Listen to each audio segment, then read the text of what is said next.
All right, so this is basically part two to the first video that I made about the Everse 8 from Electro Voice or EV. And in that video, I decided to sell my CP8s, which are from QSC, a similar size to this here. And basically, I just wanted to make my setup and breakdown for wedding ceremonies a little bit easier. And this is what I came up with after doing some research, seeing other YouTubers and other DJs have like this same setup. And after working at a venue where they had this as their main sound system, I was basically convinced that this was going to be my next investment when it came to like DJ gear. So let's kind of go ahead and show you guys how I have everything set up so that you can pretty much do the same if you want like an easy setup for ceremonies as well. And I know in that video, I basically talked about how I had peace of mind when I was DJing with everything plugged into power, along with my SRT 1000 from Pioneer. I just felt like I had the controls in front of me and I felt confident that, you know, it was bulletproof and I wasn't gonna mess up the ceremony. But even then, things can still mess up. But after doing a wedding, my last wedding here in Oregon, Lake Oswego, there wasn't really a place for me to plug everything in. So thankfully, these are battery powered and they last a long time. Again, if you guys want to find like the specs and all that, you guys can do that on your own. I'm sure you guys can do like a quick Google search. But essentially, this is what it looks like. All it is, it's mounted on a tripod. I bought this tray off of Amazon, and I'll link that in the description below if you guys want to get the same one. But essentially, I want it to be a very mobile all-in-one unit. And because I will now be DJing from my laptop with Serato for the ceremony portion, I no longer need basically a controller. Although I guess you could use this with a very small controller if you wanted to, but I've seen other DJs use iPad, iPhones, I guess any device that has like music capabilities. But again, I feel comfortable with Serato, and then I can just kind of click and drag and do all of my controls there, or do the hotkeys, right?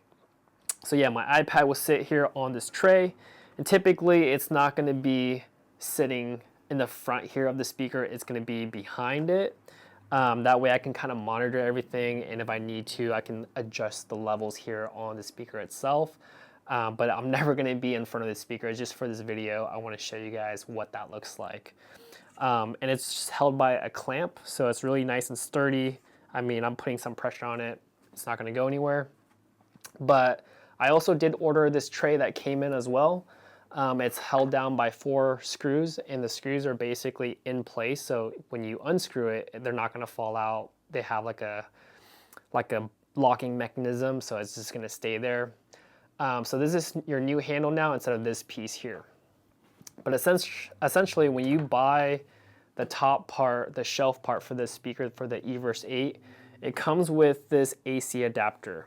The only thing is, I don't know if it's going to be compatible with all mic receivers on the market, but it's compatible with mine, which is the Shure SLX D4.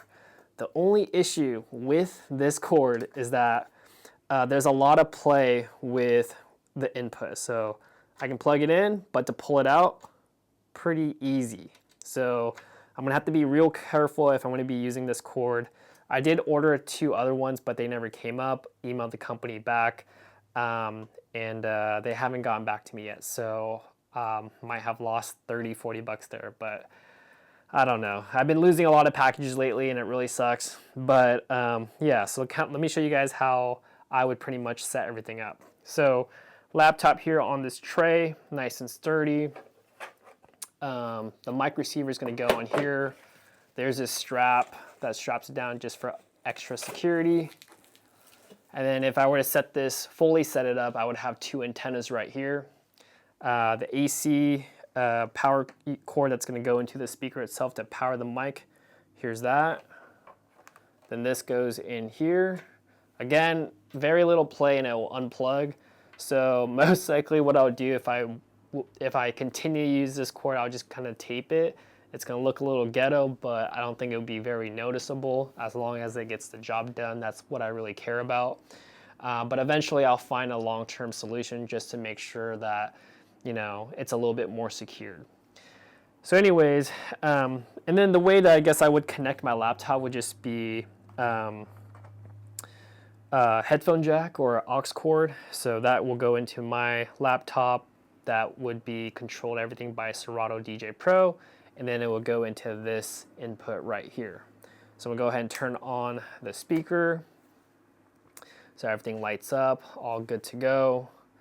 And then I'm gonna flip it around, and as you can see, it also powers up the mic. It's all lit up, all good to go, and pretty much very mobile. Now, if I wanted to, I can go ahead and daisy chain another Everse 8 to this, so it has the mix out, and that's where I'll daisy chain to another Everse 8, and that way I have a little bit more even sound. But for smaller ceremonies, you know, under 100 people, this will do just fine. But typically, I like to have 2 for, even sound. But yeah, if you guys are new to this channel, please consider subscribing, giving this video a thumbs up if you enjoyed it, and let me know in the comments below what's your current setup for ceremonies or just small events. I think this speaker right here is very versatile, and I know in the first video that when I basically did the unboxing and kind of talked about, like, you know, what I'm going to use it for and everything, I wasn't completely sold on this idea. I've always been a QSC guy, and I mean, I guess when I first started DJing, I just felt like I've always wanted to have all my stuff the same, and I wish QSC kind of made something like this, but they don't. They don't have anything like that, you know, in their lineup, so, you know, had to invest into this new, or maybe somewhat new to me, right? This Everse 8. Again, let me know in the comments below what you guys think, if this is something that would help out your business as a wedding DJ, as a mobile DJ. But definitely for me, this is going to save a lot of time when it comes to setting up, breaking down, and it's probably easy enough to kind of like train somebody to do that, especially if you're looking to have an assistant or anything like that. There's not a bunch of cables that they have to mess around with. All they have to do is just remember a few things, set it up, and then you're good to go. But yeah, until the next video, peace.